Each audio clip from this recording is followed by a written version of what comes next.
NYPD boss brings cops to their feet with one question for anti-cop protesters. During the funeral for slain NYPD officer Otis Familia on Tuesday, NYPD Commissioner James O'Neill delivered an emotional eulogy to a captivated audience and challenged anti-cop protesters.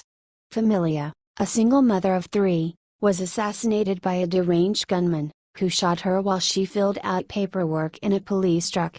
So where were the demonstrations for this single mom, who cared for her elderly mother and her own 3 children? O'Neill asked, receiving a standing ovation from those in attendance. The NYPD commissioner went on to say there is pain and sorrow over Familia's death, but there is no outrage. Because Otis was wearing a uniform? Because it was her job? I simply do not accept that, he added. Otis was targeted, ambushed, and assassinated. She wasn't even given a chance to defend herself. That should matter to every single person who can hear my voice in New York City and beyond. O'Neill then asked the public to make a commitment to support your police, to work with us because as long as there is evil, Americans will need the police. To the men and women of the NYPD who bravely put on that uniform every day, and they do, it takes courage, and to all those who have come before us, thank you for your dedication, your leadership, and your powerful example, he concluded.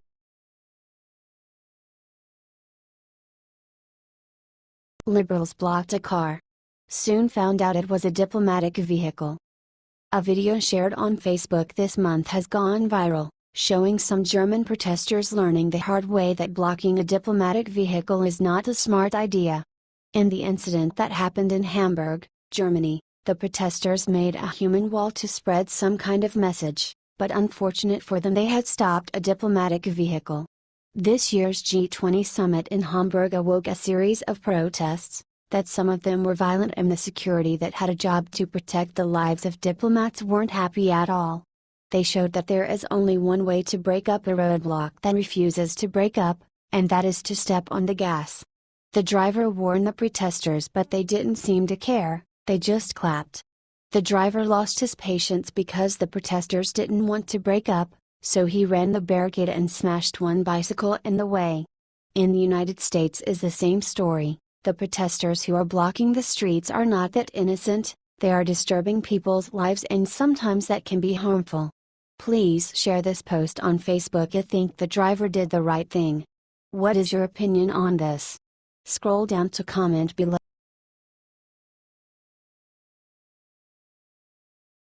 Bill O'Reilly revealed the only thing Trump Jr. did wrong. The story describing the meeting between a Russian lawyer and the staffers from Trump's campaign during the 2016 election cycle was only an interesting story, but Donald Trump Jr. should have revealed the meeting sooner, said former Fox News host Bill O'Reilly. O'Reilly posted a video on his website saying, "So the story is that Donald Trump Jr. and his brother-in-law Jared Kushner and Paul Manafort, who for a short time managed the Trump campaign, met with a Russian attorney who knows people in the Kremlin shortly after the Indiana primary, which pretty much sewed everything up for Trump as the Republican nominee. Now, the story is interesting," O'Reilly said. "It's interesting. Is it any more than that? No, not at this point." O'Reilly pointed out that few cable news channels describe Trump Jr.'s meeting differently. But if you look at CNN and MSNBC, O'Reilly said, "Oh, Russian collusion. All of that. Okay, fine. You knew they were gonna do it," he said. "You knew the reason the New York Times dropped it when Trump came back was thinking of another news cycle here, they could resume the Russian collusion narrative. That's what's in play.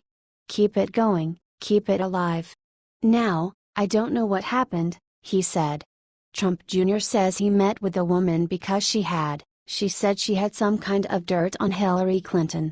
And so they met with her, and she didn't have anything and they talked Russian adoption for 20 minutes, and everybody split. Okay, did that happen? He asked. Is that true? I have no blanking idea. That's what Trump Jr. says. He should have said it 3 months ago. You know, get it all out. Any Russian restaurant. Any Russian movie. Anything. Get it out. The New York Times published the story about Trump Jr.'s meeting Sunday, awaking some Trump critics to accuse Trump Jr. of committing treason. Since this story emerged, Trump Jr. hired a legal counsel and denied the allegations, saying that the meeting was only an effort to get opposition research, which all campaigns do.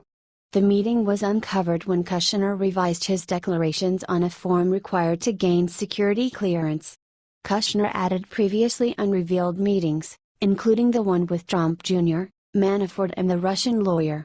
Please share this post on Facebook if you agree with Bill O'Reilly. What is your opinion on this? Scroll down to comment below.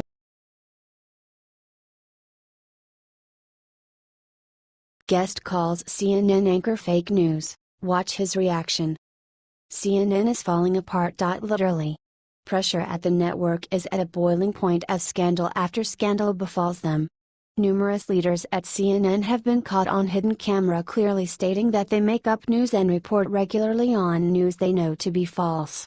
Writers have been forced to resign and hosts have simply lost it on live television. Don Lemon, a host of CNN Tonight, had a complete breakdown and outburst when patrons of his show tried to bring up the fake news the network has been perpetuating and confront him on some of the issues at hand. Lemon dramatically explodes and then leaves the set. Watch video here. Lemon has made no secret of his disdain for President Donald Trump, taking shots at him every chance he gets. Lemon gets extremely frustrated when he can't get the guest on his show to agree with his point of view.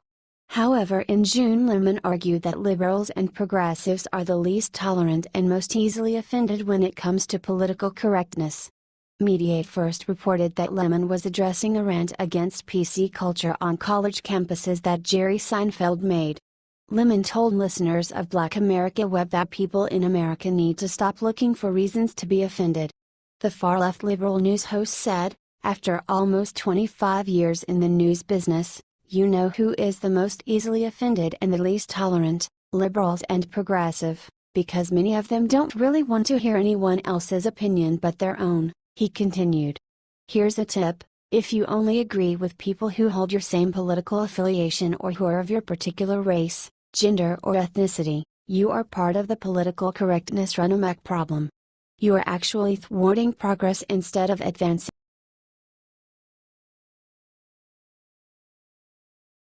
He did. Trump issues powerful order to take down source groups. Liberals are furious. When your ultimate goal is the destruction of America, you cannot stand a patriot like President Trump. ProPublica, a George Soros-backed media organization, is in a panic after President Trump appointed Lee Francis Cisna to run United States Citizenship and Immigration Services, USCIS, via Dennis Michael Lynch. The far-left media organization is attacking President Trump for enforcing existing immigration laws and appointing the first person with experience in immigration policy to head the USCIS. ProPublica is also expressing outrage over the order issued by President Trump, which instructs Immigration and Customs Enforcement, ICE, agents to do their jobs. In particular, the media group is troubled by an order issued by Matthew Albanese, the head of Enforcement and Removal Operations Division, instructing his 5,700 deportation officers to deport illegal immigrants. The memo reads, "Effective immediately, ERO officers will take enforcement action against all removable aliens encountered in the course of their duties." ProPublica is troubled that ICE is going beyond the original order issued by President Trump tasking immigration officials with rooting out criminal aliens. While illegal aliens with criminal records should be ICE's first priority, it is important to note that all illegal aliens have violated the law. George Soros is a megalomaniac billionaire who disguises himself as a caring progressive.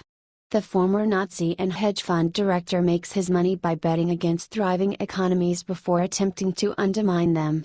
Soros made his biggest score when he broke the Bank of England in 1992. Generating over £1.5 billion, via The Independent.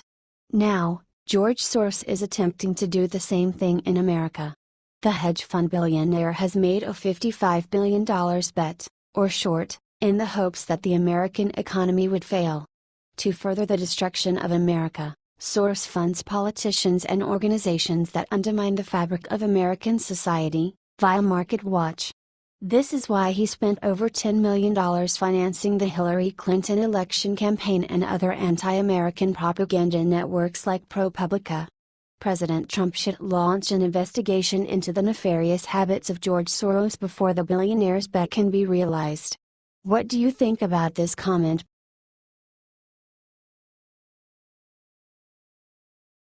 WikiLeaks exposes it was Hillary who met secretly with a foreign ambassador. So with all this infinite talk of fake Trump-Russia conspiracy theories, how ironic is it that there is smoking gun proof that it was the Hillary campaign that secretly met with a foreign government official pre-election? WikiLeaks has exposed that a private, off-the-record meeting was set up with the Clinton campaign and Chinese ambassador Qi. So while Don Jr. met with a Russian lawyer that was not working for the Russian government at the time, Hillary met with a Chinese ambassador who was. So how come these Democrats and media pundits who are foolishly calling Don Jr.'s meeting treason are not calling Hillary names 1000x worse? Hypocrites.